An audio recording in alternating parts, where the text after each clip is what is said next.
कि जब इसने आसिम भट्ट ने इसको इतनी गिफ्टिंग की और लाइफ पे आके इसके हुस्न की तारीफें की, इसके इनबॉक्स तक आ गया कि 2 से 4 दफा इंस्टाग्राम पे जहांजे भाई ने लिटरली इसको रेड हैंडेड पकड़ भी लिया। और फिर ये उसने जो भी अपनी मेकअप स्टोरीज की व्हाटएवर जो कुछ भी हुआ, एंड उसके बाद जो हुआ लाइक इसने अपने शौहर के साथ अपना रवैया प्योरली बदल लिया और घर में लड़ाई झगड़े फसाद स्टार्ट कर दिए और फिर उसके साथ डिवोर्सों के मुतालबे किए। और मैं रिसेंटली मैं नेल्स बना रही थी, अपना पीछे नेल आर्ट करवाने गई तो बकायदा इसकी बेस्ट फ्रेंड से मेरी 2 घंटे बात हुई जो इसके घर में रहती भी थी। उसने मुझे बहुत सारी डिटेल्स दी कि सारा दिन बाहर रहती थी, मॉल्स में फिरती थी, ये करती थी, वो करती थी। कभी इसके शौहर ने फिटे मुंह नहीं किया, इस पे ब्लाइंड ट्रस्ट किया, इसको सपोर्ट किया, इसके साथ शाना बशाना खड़ा रहा और वो बहुत अच्छा बंदा है। और कुछ लोगों के अकॉर्डिंग वो इस वक्त सिवियर डिप्रेशन में है।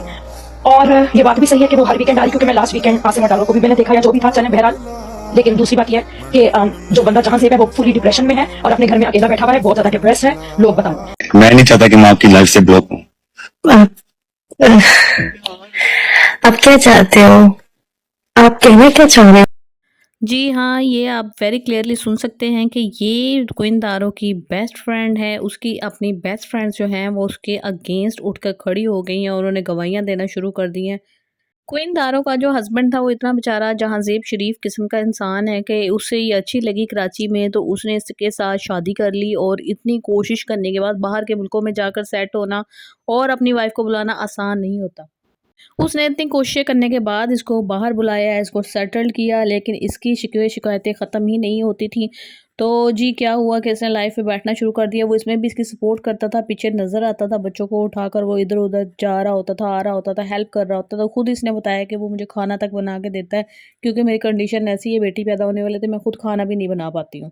फिर उसके बाद देख लें ये जो गिफ्टर है इसकी शक्ल देखें कि इसने ना सिर्फ एक शादी की बल्कि दूसरी बल्कि तीसरी शादी की। इसकी बीवी पिट रही थी सोशल मीडिया पर आकर, तस्वीरें शेयर कर रही थी 1.5 साल पहले से कि ये बंदा मेरे साथ फ्रॉड कर रहा है, ये बंदा मुझे चीट कर रहा है। तब ये क्वीन दारो नकाब कर करके, काले नकाब कर करके उससे मिलती थी, नकाबों के बगैर मिलती थी। और किस तरह की रोमांटिक किस्म की इसकी तस्वीरें थी। अब इसको डिप्रेशन हो रहा है, अब जो लोग बातें कर रहे हैं इसको मसला हो रहा है, एंग्जाइटी हो रही है। तो भाई एंग्जाइटी हमारी बातों की वजह से नहीं हो रही, एंग्जाइटी इस वजह से हो रही है कि आपने अपने बच्चों को छोड़ा हुआ है। लोगों के हाथों में सोशल मीडिया पे एक बात आ जाती है, उसको नहीं छोड़ते। लेकिन क्वीन दारो की जो बात उन्होंने पकड़ी हुई है, मैं समझती हूँ कि बिल्कुल ठीक पकड़ी हुई है, इसको आड़े हाथों लिया हुआ है। ये जो इसका दूसरा हस्बैंड बात कर रहा है कि हमने जी मदीना मुनव्वरा में निकाह किया है, दिस इज़ टोटली रॉन्ग, झूठ बोल रहा है। ये कोई मदीना मुनव्वरा में निकाह नहीं हुआ, निकाह इंग्लैंड में हुआ है इनका। जब ये अपने दूसरे हस्बैंड आसिम के साथ हनीमून के ट्रिप पर गई थी तो वापसी पर ये जर्मनी भी गई है। जर्मनी जाकर इसने बच्चों से मेल मुलाकात की है, उनके साथ दोबारा तस्वीरें बनाई हैं, वीडियोस बनाई हैं, ताकि जो लोग सोशल मीडिया पर इसको ट्रोल कर रहे हैं, जो इसके खिलाफ बातें कर रहे हैं, उनका मुंह बंद किया जा सके। लेकिन लोगों का मुंह बंद नहीं किया जा सकता क्योंकि उनको पूरी स्टोरी का पता है। इसके हस्बैंड, जो इसके पहले हस्बैंड है जहांज़ेब, उन्होंने घर से बाहर निकलना भी बंद कर दिया। वो इस कदर डिप्रेशन का शिकार हो चुका है बंदा। ना सिर्फ ये कि डिप्रेशन का शिकार हो चुका है, बल्कि उसको डराया जा रहा है, धमकाया जा रहा है। और वो कोई भी अपना बयानिया डायरेक्ट नहीं दे रहा सोशल मीडिया पे आकर। जो भी वो बात कर रहा है वो या तो इसकी दोस्तों के ज़रिए से कर रहा है या अपने मिलने जुलने वालों के ज़रिए से, जो लोग इनके घर आते थे, जिनके साथ इनका उठना बैठना था। मे भी हो सकता है कि लेटर ऑन वो दुनिया के सामने आए और अपना नैरेटिव बयान करे। लेकिन ये कि क्या कहेगा बेचारा, कहेगा क्या? अपने पेट से जब कपड़ा उठाया जाता है ना तो अपना आप ही नंगा होता है, किसी दूसरे को कोई फ़र्क नहीं पड़ता। लोग तो बस तमाशा देखते हैं, तालियां बजाते हैं, वाह वाह करते हैं और फिर बात को भूल जाते हैं।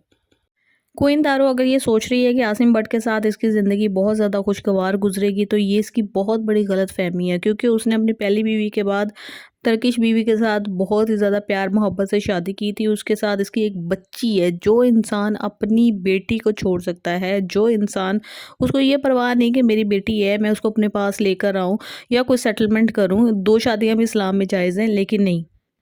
लेकिन ये कि कब तक क्वीन दारो का चार्म जो है उसके दिल में बरकरार रहेगा। आखिरकार वो भी इससे नफ़रत करने लगेगा, आखिरकार उसके दिल में अपनी बेटी की मोहब्बत पैदा हो जाएगी।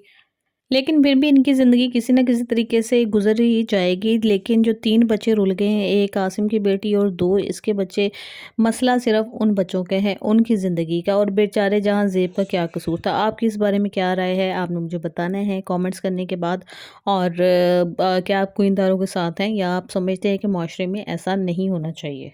अगर आपको मेरा ये कंटेंट पसंद आता है तो काइंडली मेरे चैनल को सब्सक्राइब कीजिए, लाइक कीजिए और शेयर कीजिए। Thank you so much.